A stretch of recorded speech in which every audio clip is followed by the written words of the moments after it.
Things that are disliked in prayer. 4 things that are disliked. Makruh. To do or not to do during prayer are divided into 2 categories. Tahrîmî, close to being prohibited, and Tenzihi, close to being permissible. Specifically, an act that involves neglecting an obligatory duty is Tahrîmî Makruh. An act that involves neglecting a sunnah is also Tenzihi Makruh. However, Tenzihi Makruh acts differ from one another in terms of their importance and their proximity to Tahrîmî Makruh acts. Example, abandoning a strong sunnah carries a degree of dislikeness, close to that of abandoning a wajib, just as the nature of FARZ, WAJIB, and MUSTAHAB, and their opposites, varies. The main things considered disliked in prayer are as follows. 1. Leaning on a pillar, wall, or stick while praying without a valid reason is disliked.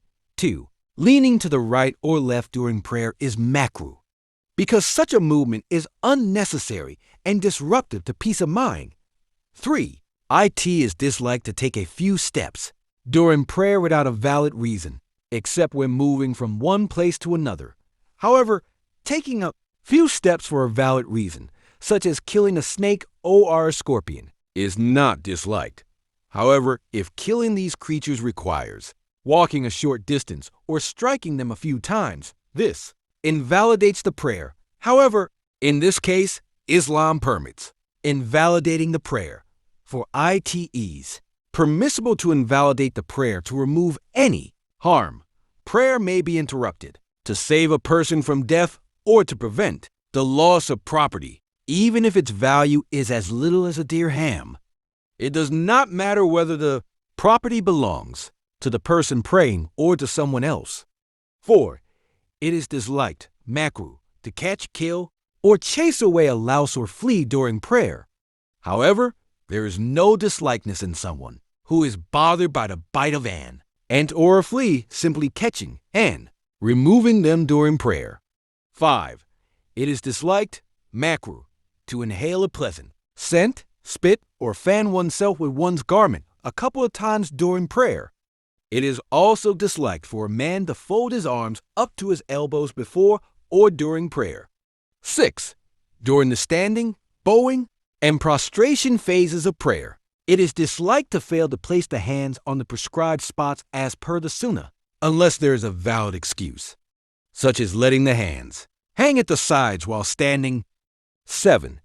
It is disliked to place the hands on the ground before the knees during prayer, and to raise the knees before the hands when rising from prostration. However, this may be done if there is a valid reason. 8. It is disliked to sit on one's heels and point the heels and feet upwards during prayer. 9. It is disliked for men to fully lay their arms flat on the ground while in prostration. 10. It is disliked to raise the hands upward while performing ruku or prostration, as one does during the initial takbir. 11. It is disliked to sit cross-legged or sit with the knees raised during prayer without a valid reason. 12.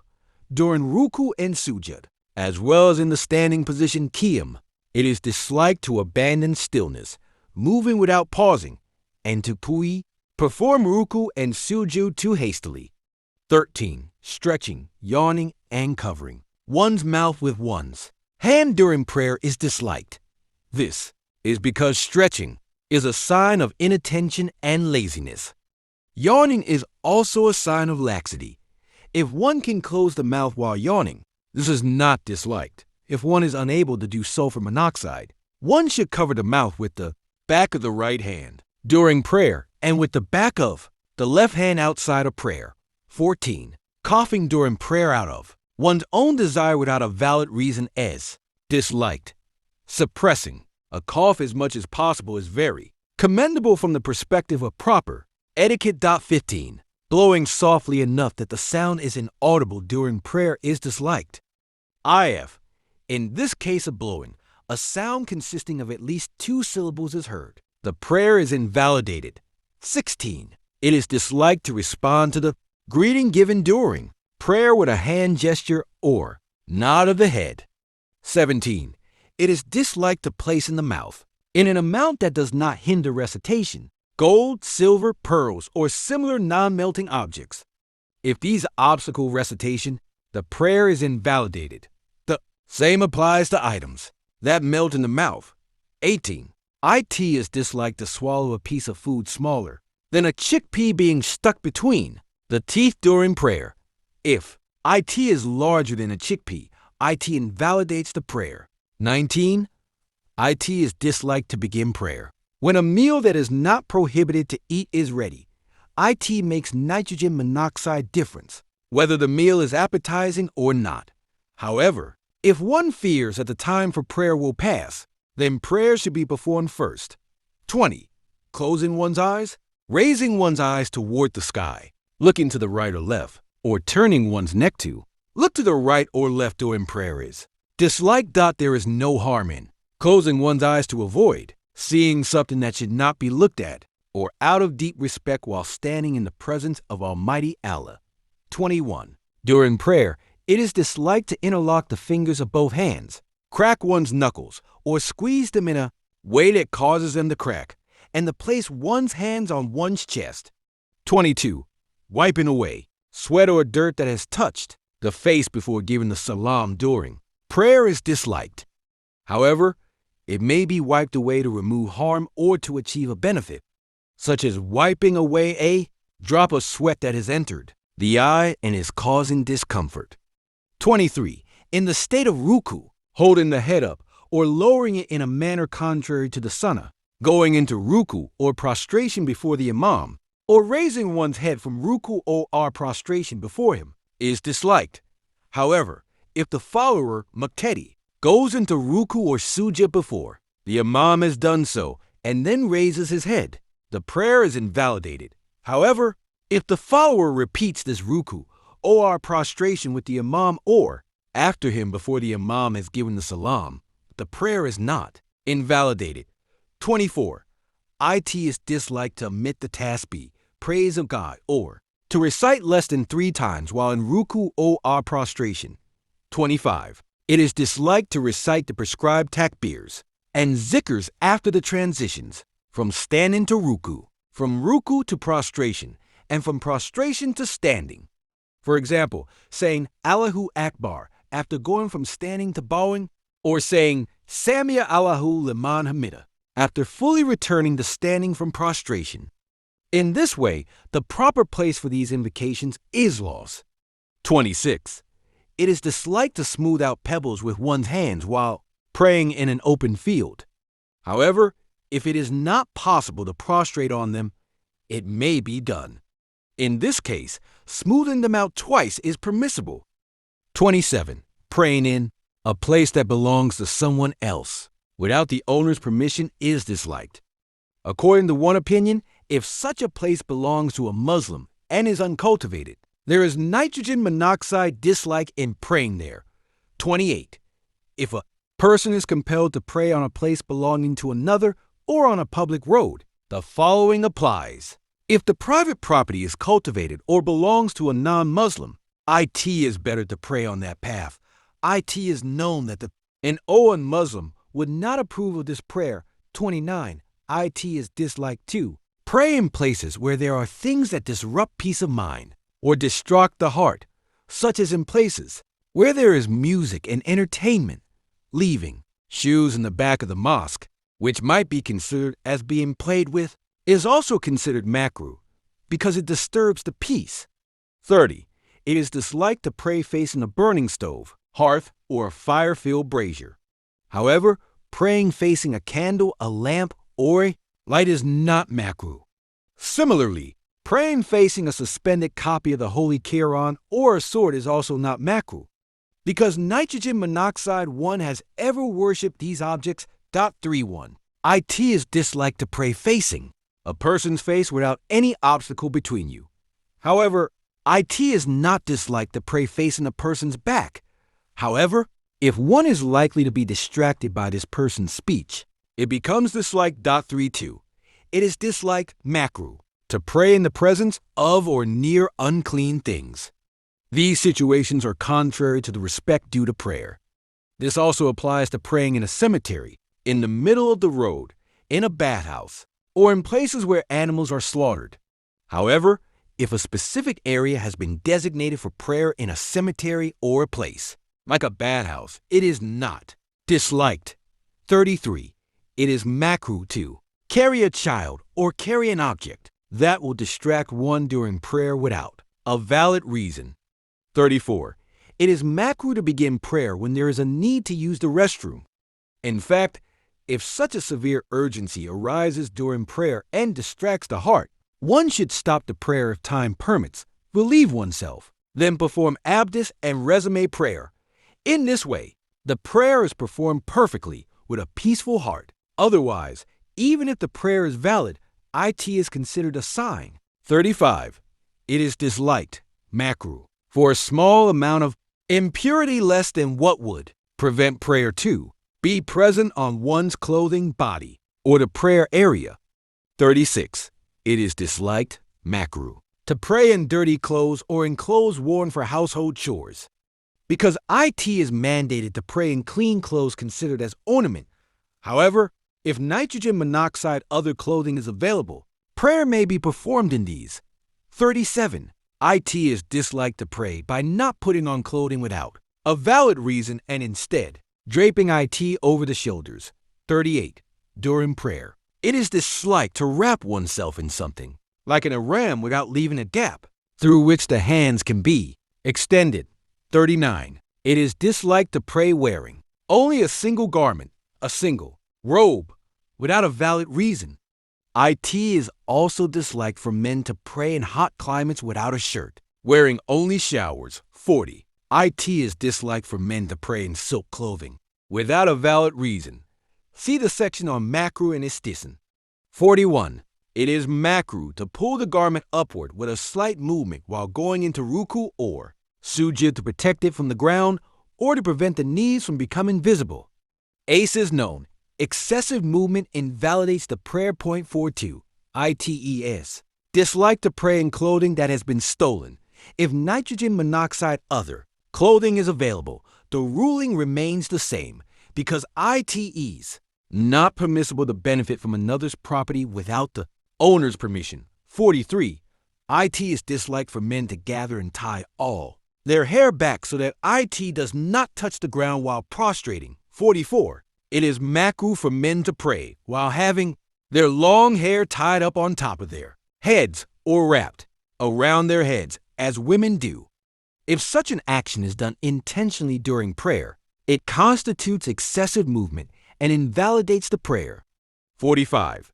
During prayer, it is disliked, makruh, to remove clothing from one's body, remove the turban from one's head, or put on such an item, or wrap one's head with a slight movement. However, if such an action is performed with excessive movement, the prayer is invalidated. It is also disliked to play unnecessarily with clothing or body parts during prayer. 46. It is disliked to tie something like a handkerchief around one's head during prayer, while leaving the top of the head uncovered. 47. It is disliked, makruh, to leave one's head uncovered during prayer due to laziness or negligence. By laziness, we mean regarding the covering of the head as a burden. Laxity, on the other hand, means not taking the covering of the head seriously during prayer. Yet this is a sunnah. If, however, it is due to a valid excuse, there is nitrogen monoxide dislike in leaving the head uncovered. However, leaving the head uncovered merely because of the heat or for the sake of comfort is considered makruh, and this is not considered a valid excuse. It has also been cited that there is nitrogen monoxide dislikeness in leaving the head uncovered during prayer for the purpose of humility and devotion. However, it is also said that humility and devotion are matters of the heart. Therefore, it is better to cover one's head while maintaining humility and devotion in the heart. It can also, beside that, leaving one's head uncovered with the intention of humility and devotion is an external manifestation of the humility and surrender within the heart. That is why it is good. However, there are very few people who would leave their heads uncovered when beginning prayer solely for the purpose of humility and devotion.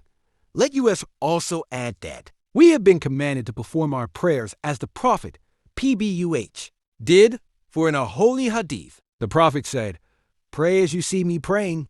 The Prophet, peace be upon him, performed his prayers with his blessed head covered. This is not a matter of custom. The truth is, it is a matter of following the Sunnah, practiced by our Prophet during prayer and avoiding imitation of others. Keeping the head uncovered during ihram is based on a different wisdom. It is an example of life in the hereafter. Prayer cannot be compared to this. Analogy does not apply in worship, unless there is a valid excuse. It is certainly more meritorious to cover one's head with clothing. That does not hinder prostration. To the extent that it is considered more meritorious to place a garment that falls from the head during prostration back on the head with one hand. However, this should not be done with both hands, involving excessive movement. In this matter, what is disliked and what is meritorious applies to men. As for women, however, it is in every case a requirement that their heads be covered during prayer.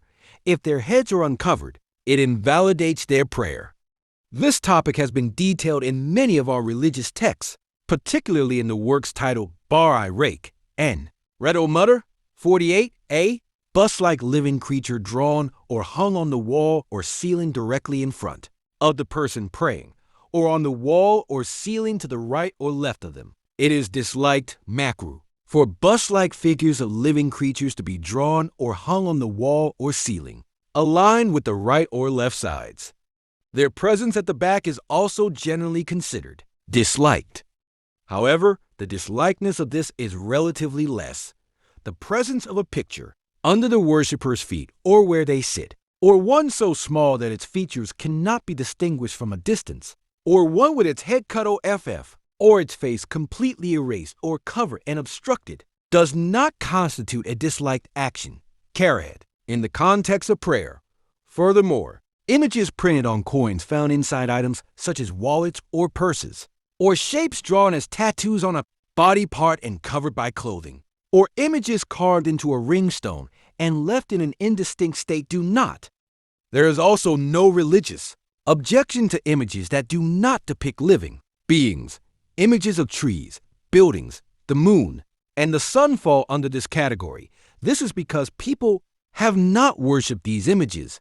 However, if such images distract the mind of the one praying, it is considered disliked. Also, an image smaller than a bird, or one where the distinction of the body parts is unclear when viewed while standing, does not constitute a disliked act, karahat, if its present near the person praying. 49. It is makruh to pray while wearing clothing bearing images of living beings, and it is makruh to prostrate on an image of a living being. However, if another garment is worn over such a garment, there is nitrogen monoxide dislikeness in praying in it. Also, it is not disliked to pray and prostrate on the part of a rug laid on the ground that does not contain such images, even if the rest of the rug contains them. As is well known, throughout history, many peoples have abandoned their faith in the one and only God and fallen into polytheism, creating images and statues of the living gods they conceived and worshiping them, showed them reverence, and filled their places of worship with them. Even today, many nations that appear highly advanced in material terms have not yet been able to free themselves from worshiping such idols. The Islamic religion, however, has proclaimed and taught the belief in Tawhid, worship of one God alone. It has strongly condemned the practice of worshiping these idols among the people, WHO-associated partners with God. Now, the Islamic community, which believes in the existence of an eternal and everlasting Creator who is in control of all things, and which gains honor through worshiping only Him, must demonstrate a clear distinction from those who worship these idols. Only faith in one God alone, Tawhid, to constantly demonstrate this faith. It is a duty to keep their places of worship in the places where they pray free from anything that might imply imitation of or respect for such idolaters. Truly, it never crosses the mind of any Muslim to worship such images and statues. However, IT is a requirement of the high wisdom of our religion to demonstrate a distinction from such idolatrous peoples and to keep mosques free from things that might distract the mind, even slightly. 50. Some of the disliked acts, makruh, of prayer are discussed in the section on imamate and congregation, some in the section on recitation and prayer times, and others are explained as appropriate in other topics. 51. It is obligatory to repeat prayers performed with a major act of dislikeness, karahati, tahrimi, without any mistake and without requiring the prostration of forgetfulness, sahv, such as a prayer performed by intentionally reciting a verse other than Surah Al-Fatiha. According to the preferred opinion, the previous prayer performed with a major imperfection has already fulfilled the obligation, while the prayer performed as a repeat serves to complete the deficiencies of the previous one.